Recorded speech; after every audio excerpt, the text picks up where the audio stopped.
Eh bien, bonjour les femmes. On est rendu à la deuxième partie du sujet qui était enraciné en qui, en quoi. On faisait une série sur la parabole du sommeur. Donc, on avait vu le mois passé là, la parabole du sommeur, la première terre, qui était la semence qui tombe le long du chemin. Donc, on expliquait que certains ne croiront pas en la parole de Dieu quand on allait semer, qu'on devait apprendre à être patient à travers tout ça.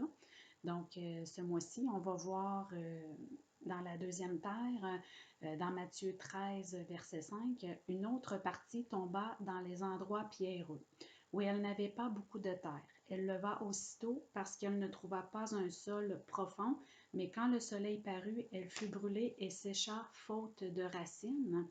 Donc, l'explication de cette terre-là se trouve en Matthieu 13, verset 20. C'est que celui qui a reçu la semence dans les endroits pierreux, c'est celui qui entend la parole, mais qui la reçoit aussitôt avec joie, mais elle n'a pas de racine en lui-même. Donc, il manque de persistance et dès que survient une tribulation ou une persécution à cause de la parole, il trouve une occasion de chute. Donc, cette semence est jetée, la semence jetée sur les endroits pierreux retrouve, dans le fond, excusez-moi, représente celui qui, au contraire, reçoit la parole avec joie. Il est disposé à l'écouter. La parole est même agréable à ses sens. C'est quelqu'un même qui pourra, en sortant d'une prédication, dire que c'était très bon, très beau, puis qui va sûrement revenir pour en entendre d'autres. Va même peut-être prendre la décision, la résolution là, de se tenir avec des personnes chrétiennes et de suivre les réunions fidèlement. Mais dès que l'épreuve va venir à cause de la parole, de la foi en Jésus-Christ, comme des moqueries, des persécutions, des tribulations, alors voyant les conséquences liées à la parole de Dieu, bien, ces gens-là souvent vont se retirer et peut-être même tout abandonner. Donc, le cœur, c'est important qu'il soit labouré par la parole de Dieu pour qu'elle puisse vraiment produire un résultat qui est durable. La parole, en théorie, ne produit pas un effet agréable parce qu'elle montre l'état du cœur du pécheur. Donc, en réalité, elle est là pour nous faire constater qu'on est perdu sans la grâce de Dieu. Elle est là, la parole, pour faire naître une conviction de la grâce de Dieu, de ce Jésus qui est crucifié et ressuscité pour nos péchés, par amour pour nous.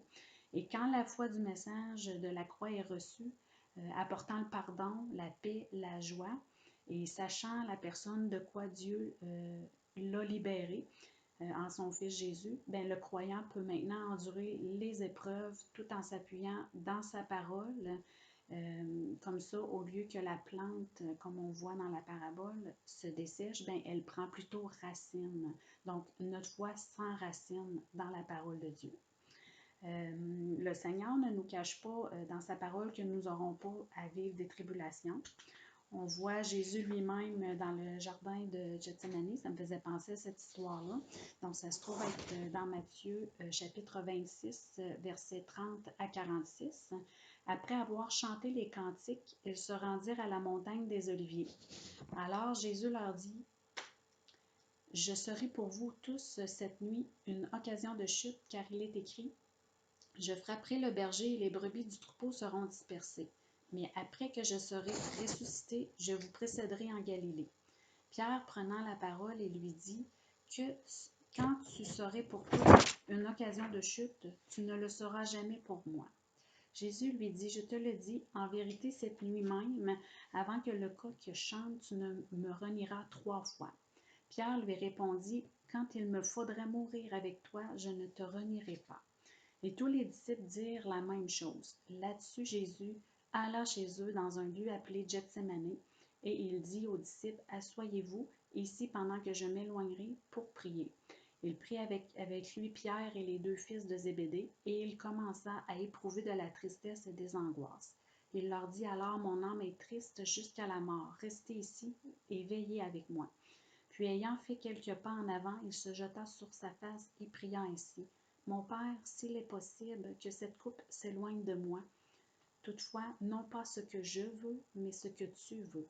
Et il vint vers les disciples, qu'il trouva endormis, et il dit, Pierre, vous n'avez donc pu veiller 1 heure avec moi? Veillez et priez afin que vous ne tombiez pas dans la tentation. L'esprit est bien disposé, mais la chair est faible. Il s'éloigna une seconde fois et pria ainsi. Mon Père, s'il n'est pas possible que cette coupe s'éloigne sans que je la boive, que ta volonté soit faite. Il revint et les trouva encore endormis, car leurs yeux étaient appesantis. Il les quitta et s'éloigna. Il pria pour la 3e fois, répétant les mêmes paroles. Puis il alla vers ses disciples et leur dit, vous dormez maintenant et vous vous reposez. Voici l'heure est proche et le Fils de l'homme est livré aux mains des pécheurs. Levez-vous, allons, voici celui qui me livre s'approche. Donc, le premier point sur lequel je voudrais attirer votre attention, c'est au verset 31, quand Jésus leur dit, je serai pour vous tous cette nuit une occasion de chute, car il est écrit. Jésus est en train de prévenir les disciples que leur foi va être éprouvée. Quelque chose va se passer cette nuit-là, puis à un tel point que Jésus lui-même va être une occasion de chute pour eux. À aucun endroit dans la parole de Dieu, Jésus nous promet que ça va être facile d'être un disciple de Jésus. Et les disciples ne savent pas à quoi s'attendre, tout comme nous d'ailleurs. Quand on accepte Jésus-Christ comme notre sauveur personnel et qu'on décide de le suivre, on ne sait pas ce à quoi on aura à faire face. Mais Jésus nous prévient, Jésus les prévient, il dit, cette nuit, je vais être pour vous une occasion de chute. Et c'est la même chose pour nous. À des moments précis de notre vie, on n'est pas à l'abri de ce que Jésus soit pour nous une occasion de chute. Dans Jean 16, verset 33, je vous ai dit ces choses afin que vous ayez la paix en moi. Vous aurez des tribulations dans le monde, mais prenez courage. J'ai vaincu le monde. Donc, Jésus ici, il prépare ses disciples à affronter la foi, les moments difficiles et les rassure qu'ils ne seront jamais seuls.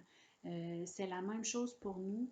Le Seigneur Jésus veut vraiment nous encourager à ce qu'on n'oublie pas qu'en tout temps, on n'est pas seul. Il est là pour nous apporter la paix, qu'on doit prendre courage et de se fortifier en lui. Jésus a vaincu, qui dit, j'ai vaincu le monde.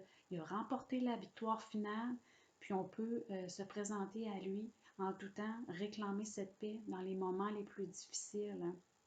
Donc, oui, Jésus prévient les disciples qu'il va être en occasion de chute. Selon certaines versions bibliques, ça dit votre foi va être ébranlée. Ce qui m'amène au deuxième point, c'est le verset 41. Ça dit, veillez et priez afin que vous ne tombiez pas dans la tentation. L'esprit est bien disposé, mais la chair est faible. Ici, il y a deux connotations que moi j'avais vues en faisant mes recherches. Souvent, on le prend pour les péchés, quand on commet un péché, qu'on est faible dans la tentation pour peu importe les péchés, les faiblesses qu'on a. Mais il y a aussi, on est faible dans la chair aussi, dans le sens que notre foi en tant que disciple, elle va être éprouvée. Comme je dis dans certaines versions bibliques, ça ne dit pas je vais être en occasion de chute, mais ça dit plutôt vous allez être ébranlé cette nuit dans votre foi. Donc, c'est vraiment ce côté-là, cet aspect-là que je tiens à vous encourager. Ébranlés dans les disciples dans le jardin de Gethsémani se trouvent à être ébranlés dans leur foi parce qu'ils sont en position de devoir s'afficher en tant que chrétiens et en tant qu'hommes qui croyaient puis qui suivaient Jésus-Christ. Quand il y a eu l'arrestation de Jésus et que les gens ont commencé à les pointer du doigt, à leur dire hey, vous étiez avec ce Jésus, le Galiléen, c'est là qu'ils ont pris peur, qu'ils ont dit non, non, non, non. Donc, même si les disciples étaient remplis de bonnes intentions, quand Jésus, dans l'histoire qu'on vient de lire, quand Jésus dit, même si, quand Jésus les met en garde qu'il va être une occasion de chute, puis qu'ils répondent non, non, non, non, pas nous, puis Pierre encore plus. Jésus il dit non, non, je vais être une occasion de chute pour vous, je vous l'assure. Puis il dit à Pierre, avant même que le coq ait chanté 3 fois, tu m'auras renié 3 fois. Donc, même si on a un cœur rempli de sincérité, même si notre esprit est bien disposé, ici, ça nous dit dans ce point-là que la chair, elle est faible. Philippiens 2,13 dit « Car c'est Dieu qui produit en vous le vouloir et le faire selon son bon plaisir. » Tout comme Pierre, on a tendance à se fier à nos propres capacités. Mais ça dit ici, c'est Dieu qui donne le vouloir et le faire. Appuyons-nous plutôt sur sa grâce, sur la force que le Seigneur peut nous donner, plutôt que sur nos propres capacités. Dieu, il connaît, quand Jésus dit « Veillez et priez », c'est qu'il connaissait leurs faiblesses spirituelles et il connaît les nôtres. C'est seulement en veillant, en priant et en étant dans sa présence qu'on peut vraiment être fortifié en lui. 1 Timothée, chapitre 1, 12. Je rends grâce à celui qui m'a fortifié en Jésus-Christ, notre Seigneur, de ce qu'il m'a jugé fidèle. Dans Marc 14, verset 35-36, ça dit « Puis ayant fait quelques pas en avant, il se jeta contre terre et pria. » C'est Jésus qui dit ça. « S'il était possible, cette heure s'éloigna de lui, il disait « Abba, Père, toutes choses te sont possibles. Éloigne de moi cette coupe. Toutefois, non pas ce que je veux, mais ce que tu veux. » Jésus lui-même, dans sa foi, il est ébranlé dans l'obéissance à faire sa volonté. Jésus dit, si c'est possible, que cette heure s'éloigne de moi. Mais il dit toutefois, je ne veux pas ce que je veux, mais ta volonté. Mais sa foi, il est ébranlé, quelque chose s'en vient, il doit obéir à la volonté de son Père. Et même lui, même Jésus lui-même, c'est pas facile. On est un peu comme ça, nous autres aussi, on va remettre à demain, attends un peu encore, on sent des fois qu'il y a des épreuves ou des choses qui s'en viennent pour nous, puis que notre foi va être mise à l'épreuve. Puis, tout comme Jésus, des fois, on aura envie de dire, on voudra repousser ça un peu. Mais le Seigneur, il veut qu'à travers tout ça, on veut qu'on prenne confiance en lui, qu'on s'appuie sur lui, qu'on trouve courage en lui, qu'on garde notre paix en lui à travers tout ça. 1 Thessaloniciens 1,6 dit « Vous-même, vous avez été mes imitateurs et ceux du Seigneur en recevant la parole au milieu de beaucoup de tribulations, avec la joie du Saint-Esprit. » Les Thessaloniciens ont reçu le message, le plan du salut, avec une grande joie que ça nous dit, ce verset-là. Mais pourtant, quand ils ont reçu le message de l'Évangile, ils avaient ils subissaient beaucoup de souffrances et de persécutions. Puis en réalité, c'est sûr que c'est pas facile. Les Thessaloniciens vivaient des persécutions difficiles. On ne peut pas dire qu'au Québec, les persécutions et les tribulations sont on n'est pas très exposé à de grandes souffrances. On peut vivre des paroles, des moqueries, des choses comme ça, mais à travers les gens avec qui qu'on côtoie, c'est sûr qu'on vit dans un monde où c'est marqué par le péché. C'est inévitable que nous aurons à passer par certaines souffrances à travers les conflits de notre foi puis des valeurs de ce monde, puisque ce qui est bien est mal, ce qui est mal est bien. C'est certain que si on s'affiche et qu'on s'affirme en agissant selon la parole de Dieu, que ça cause certaines frictions, qu'on dérange autour de nous. Mais à travers tout ça, comme les Thessaloniciens, peu importe que ce soit des petites ou des grandes souffrances ou des petites persécutions, mais qui à long terme peut-être peuvent devenir lourdes pour certaines personnes, d'apprendre à s'attendre que ça nous arrive. Des fois, les nouveaux chrétiens, ils ne réalisent pas, ils ne savent pas, on ne l'a pas assez dit ou ils ne connaissent pas assez leurs paroles pour s'attendre à ça, mais qu'on se prépare, qu'on s'encourage puis qu'on se prépare à ça, aux souffrances, aux persécutions, aux tribulations qui peuvent nous attendre dans notre vie, dans notre marche avec le Seigneur. Comme ça, je pense que si on se maintient, qu'on se prépare à ça, on est moins pris au dépourvu lorsque ça l'arrive. Ce que je retiens beaucoup dans le verset par rapport aux Thessaloniciens, c'est que le message de l'Évangile a vraiment été, à travers leur persécution, puis leurs épreuves, a été reçu avec la joie du Saint-Esprit. Donc, si c'est possible pour les Thessaloniciens, c'est possible encore pour nous aujourd'hui, de vraiment apprendre à vivre ça, à témoigner de notre foi avec joie. On le fait avec paix tantôt, mais aussi avec joie. Matthieu 11,6 dit « Heureux celui pour qui je ne serai pas une occasion de chute. » Qu'on puisse à travers notre foi qu'on s'affiche, mais aussi à travers les épreuves qu'on a à vivre dans l'obéissance à la volonté de Dieu, de ce qu'il nous demande de faire puis d'accomplir pour lui. Dans Genèse 22, 1 et 2, on voit Abraham. Ça dit, après ces choses, Dieu mit Abraham à l'épreuve et lui dit, Abraham, et il répondit, me voici. Dieu dit, prends ton fils, ton unique, celui que tu aimes, Isaac, va-t'en au pays de Morija, et là offre-le en holocauste sur l'une des montagnes que je te dirai. Abraham obéit et va offrir son fils en holocauste. Au verset 12, ça dit, l'ange dit, n'avance pas ta main sur l'enfant et ne lui fais rien, car je sais maintenant que tu crains Dieu et que tu ne m'as pas refusé ton fils, ton unique. Dieu nous met aussi à l'épreuve dans notre foi. Dieu va éprouver ta foi, va éprouver notre foi, parce que pour voir la réalité aussi et la véracité vraiment de notre foi, d'à quel point on va tenir ferme dans notre foi avec lui. Le troisième point que je voulais relever, c'était mais après, c'est le verset 32 qui dit « Mais après je serai ressuscité, je vous précéderai en Galilée. » Jésus annonce déjà, avant même son arrestation, sa crucifixion, il annonce aux disciples le relèvement des disciples avant même qu'il ait fui leur arrestation. Il prépare et leur dit on va se retrouver ensemble, puis on va pouvoir poursuivre notre relation, puis certaines choses dont Jésus voulait continuer d'enseigner aux disciples. Puis il leur donne leur lieu, le lieu même de retrouvailles en Galilée.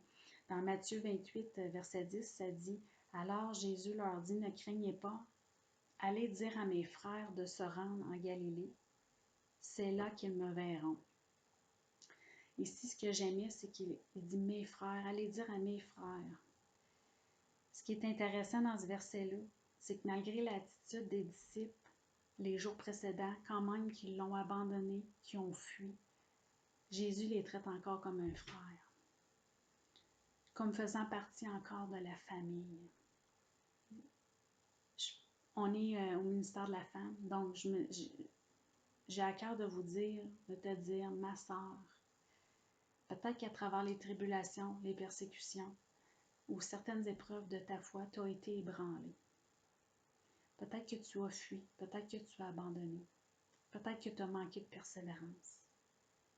Mais comme Jésus a dit à ses frères, puis il dit à ses frères, il leur donne un lieu de rencontre, que tu puisses avoir l'assurance qu'on est là pour t'accueillir encore aujourd'hui. Reviens au Seigneur, reviens dans sa parole. Que tu puisses trouver Jésus t'attend, il te tend la main encore. Son amour pour toi n'a pas changé. Il demeure le même hier, aujourd'hui et éternellement.